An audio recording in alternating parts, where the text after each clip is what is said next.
Welcome to the show. The time has come for another anvil top review. I'm going to do something a little different this time. Let's see how I want to set this up here. I'm going to do this whole review in one take. Well, I'm going to try to do it in one take. We'll see how it goes. Because I want to give you like my most honest possible, candid, got to get my pieces together here, candid feelings about this particular device. This, of course, is a 1 by 30 inch belt grinder from Harbor Freight. Central Machinery. So when you buy this, I want to say I paid about $65 for it. I don't have the receipt handy, but we'll say it's about a $60 to $65 device. Maybe I should stop calling it a device, or I'll just keep doing that the whole time. It's pretty obvious that it's a device, but it's a very specific device. It's a belt grinder. And when it comes from Harbor Freight, it will have some guards, some safety guards and things on it that it won't have after you use it for a while, because you'll get really sick of those things and you'll just pull them off of there, and you'll keep taking them off and putting them on, and then finally you'll just leave them off, probably. And some of you safety Sallies out there might be upset by me doing this, because I do realize that if you remove this piece here, this is protecting you from getting like clothing caught up in the belts and snagging stuff, and I mean, serious damage could happen to your body if you defeat all of the different safety guards and whatever that are on there. But it's what I did. I'm not going to make a recommendation to you that you do it, but whatever you are comfortable with and know that you can do safely. This device here, so let's see if I can show you how this is supposed to look. So this piece, maybe I'll move this camera a little bit with me as I go, so we can look at the different parts. So this piece would normally be sitting on top here, and as this belt goes around, of course the belt goes around in this direction, and it spins at very, very high velocity. So let me do something here. I'll tell you, for knife makers, it's very common to have a, I think they call it a 2-inch by 72, or maybe it's 70-inch. I don't know. I have to look that up. Probably should have done that before I started shooting my one-take video. This is obviously much shorter. It's only 30 inches, the whole length of the belt. So if there's like sparks or metal shavings or whatever, or sawdust or whatever, a lot of it makes it all the way back. A lot of it will make it all the way back around and kind of come up through here and hit you right in the face. I won't say a lot of it, but I've been hit by some chunks in the face. Okay, so it comes with this guard, and the guard is, to me, it became so irritating that I eventually removed it. But I did see that I was getting a lot more particles kind of coming off and hitting me in the face. And so I don't know if I have the other piece of it, but what I did is I cut it off right here. So I think normally it came down maybe about that far, and then I cut that off of there. And that was because, for anybody who is familiar with, for anybody who's really familiar with knife making, you have this piece back here that's called the Platen. It sits behind the belt, and you need that piece for when you are, let's say you're sharpening a knife and you want to get a nice flat bevel, for example. You want to push directly against the Platen. You'll have to forgive my demonstration knife here. It's still chewed up from a torture test I put it through. But anyway, so as you're doing a bevel, you would press against that Platen to give yourself a nice flat bevel. I have found that on this particular model, It works fine, but sometimes I get some weird, like, clunky noises as the belt is going by, and that might be because the belt has a seam that keeps running into that. Anyway, the rest of this, there's this sort of open area. Let me pull that belt to the side so you can see again. So there's your platen, and then there's this open area. And I have found that open area very useful for doing other, well, for one example would be if you want to put a convex bevel, a convex grind on something, you can kind of press into that a little bit. And I don't know whether that's considered to be a proper use of the device or not, but I know that on most of these kind of grinders, you wind up with many different, you have the wheels, you have your pulleys that are different sizes. I mean, on the ones that are open, not a closed design like this. And you'll see knife makers use kind of every different part of the of their belt grinders to do different, to get a different radius or whatever they're after. So I do use this kind of open area fairly often for doing different things, especially, if I want to get a nice, this happened to be forged this way, but if I wanted to get a nice rounded pommel on a knife, one way that you can do that is just kind of by rolling this back and forth in that open area. I could do the same thing down here in the platen area, but this is a little bit more forgiving up in this area. So that was a big long way of saying that this guard, that this guard gets in the way. And so I removed it, and then I tried to put it back on there and just cut it off, and most often I wind up with the guard removed. And again, that's not a recommendation for what you should do, but it is a description of what I have done. So another major feature of this grinder is that you have this this work surface here, and at the moment I'm at a loss for trying to remember what this is called, but anyway, this is supposed to be exactly 90 degrees to the platen. Because I know that it's a little bit loose in there, or it has been loose, and I had trouble with it and had to tighten it up in a way that it wasn't really designed to be tightened and so on. I'm not convinced that it's exactly 190 degrees to the platen, or pardon me, 90 degrees to the platen.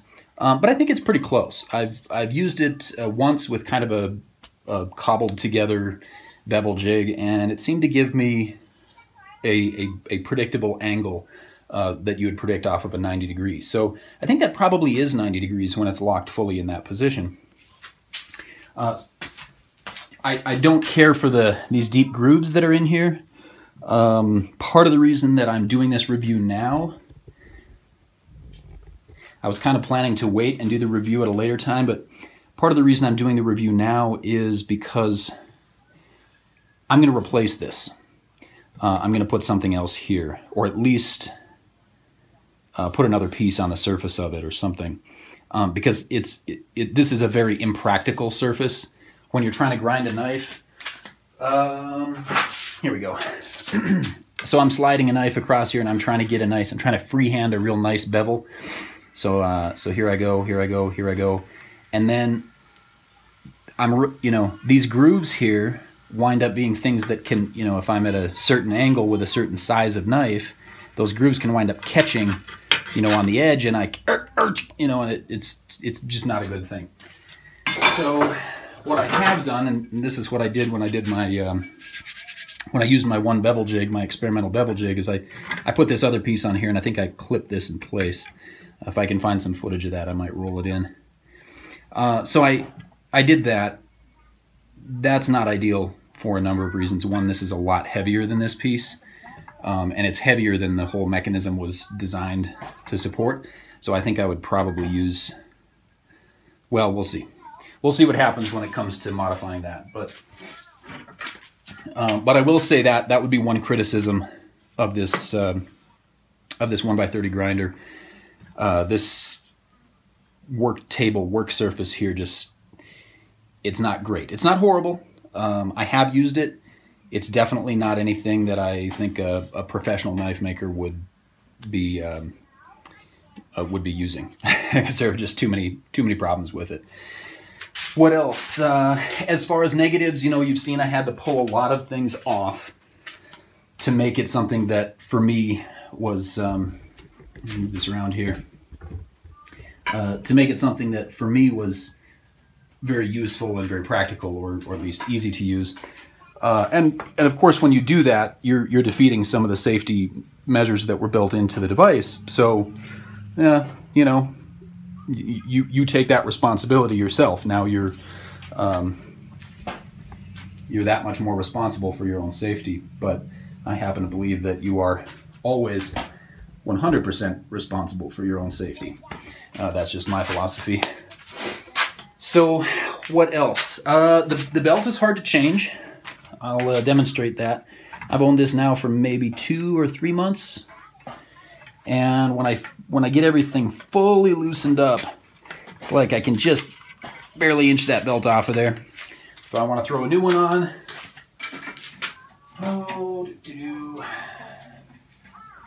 might as well put a new belt on since I'm over here. So I want to throw a new one on. I need to, you know, I get that set up. Whoops. And I can't get it too far onto any one of the pulleys because then it won't go on the others. And it just kind of, there we go. Okay. See, and then you kind of inch it on there and you get, it's not real fun changing a belt. Actually, I might have that the wrong direction. Nope, that's the right direction. So that's a drawback. It's not a real quick change type of a belt situation. I'm finding that the lighting in here isn't great, so I'm going to rotate this around a little bit and move this around to that way. That's even worse. Okay, well, we'll go back to the way we were. In fact, maybe if I turn this around far enough that we get some natural light streaming in through the door. Hopefully I don't drop any of this on my foot. This would make for a real interesting review. Speaking of safety. Ooh, there we go. Yeah, I got some natural light in there. So anyway, you can see how that works. It's pretty simple. It's a 1-speed thing. There's a little switch over here, up in the back, on and off. In terms of the quality of the build, I've found that it's it's a mix. I've never had any problem. The motor has worked fine. It's not the most powerful. If you're really pushing into a bevel or something like that, it will slow down. But I mean, you have to really be pushing on it to overpower that motor. So really, the motor is, I mean, for $65, the motor is plenty strong. I've only been running this for, what did I say, 2 or 3 months, I think. I've used it quite a bit. I've used it for a lot of different things. I've used it for wood. I've used it for metal. Of course, I've made knives, and I think I've sharpened some axes and hatchets and things like that with it. I mean, I've really, I've pushed this to pretty much to the limits of what it's designed to do, and it has actually held up really well. These belts, I've only actually found the 1x30 belts. I might have found them at a couple of places, but I get the ones at Harbor Freight. They're not especially expensive. They don't have, you know, some of the fancier. I've never seen a ceramic belt for this. You can probably find them somewhere online, but I haven't seen a ceramic 1x30. But I use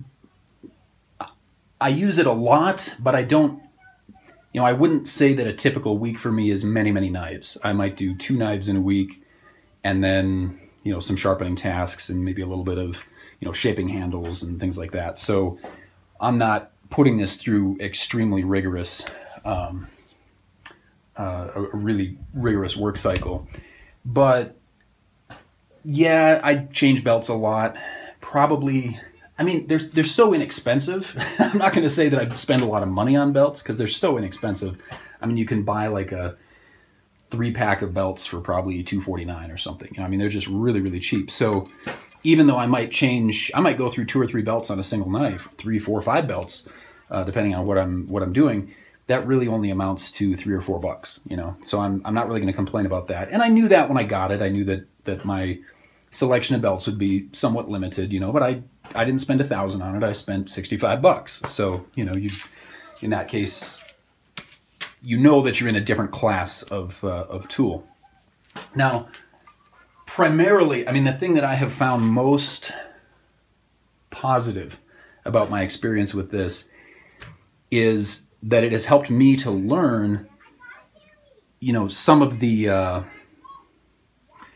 basic skills of knife making when it comes to using a belt grinder, how to bevel by hand, how to make a jig, how to use a jig for beveling, you know, some of what you can get away with, what you can't get away with, what you can expect, you know, how the belt bites into the steel, how it bites into wood.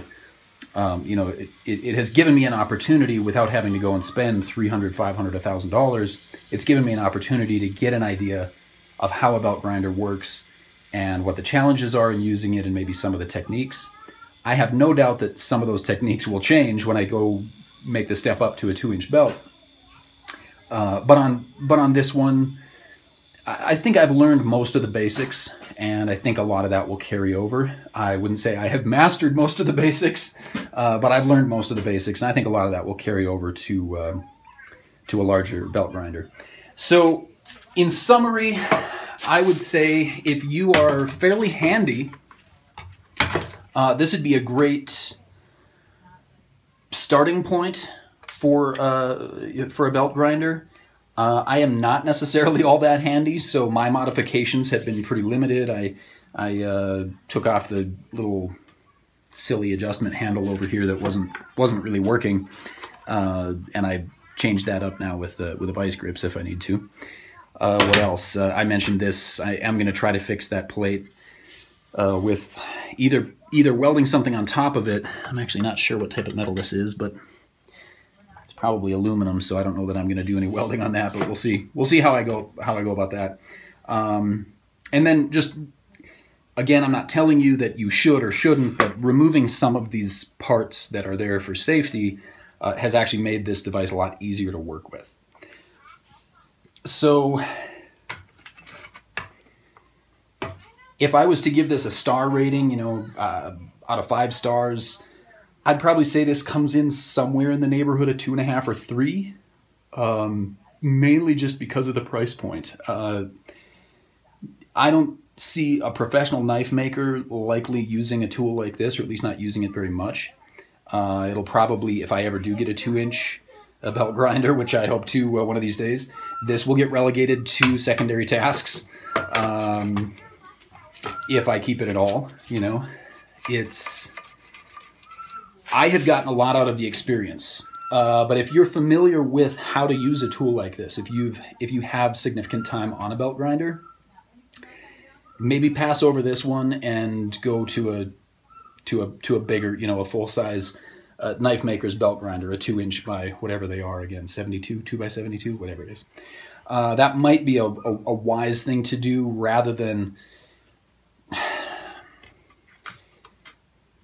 I don't want to say you couldn't make a beautiful, high-quality, you know, saleable knife on a belt grinder like this. I think I have done that, and I think many people have done that. And there are people who are working with a lot less, too. But if all you have is 65 bucks, this is the one. I have no doubt that this will, for $65, will serve you well.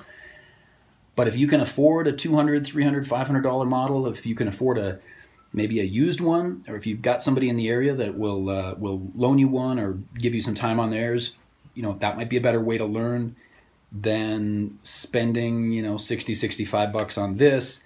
But on the other hand, I mean, $65 is really not that much money.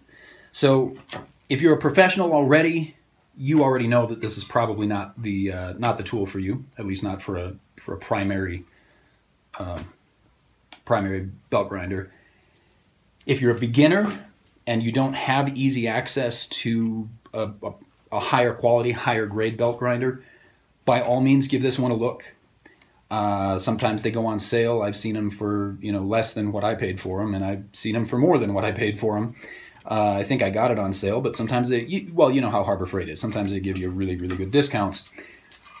I wouldn't probably even think about buying this for $100, but at 60, 65, 70, you know, 55, 60,